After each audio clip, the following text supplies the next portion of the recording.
Come. Doon po kami kumukuha ng pera. Ito. Yung perang kinukuha, dinadala sa inyo ni Boss Henry.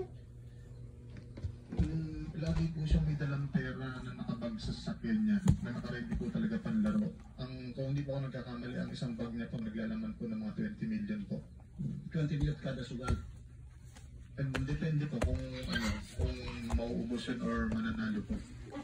So, ilang beses sa isang linggo kayo nagsusugal? Ang usual po, mga 2-3 times a week po. Your Honor. Sa week, sa 20 million sinusugal mo, so 60 million a week ang pera pinagugulong sa casino. Yun po yung dala lang po ni Boss Henry yun. So si Henry nagbibigay sa iyo ng pera para isugal mo lang. Actually, hindi naman po sa akin lang. Sa amin po lahat na grupo po na nagpupunta sa casino. Siya po lang may dalang pera. Doon po, No.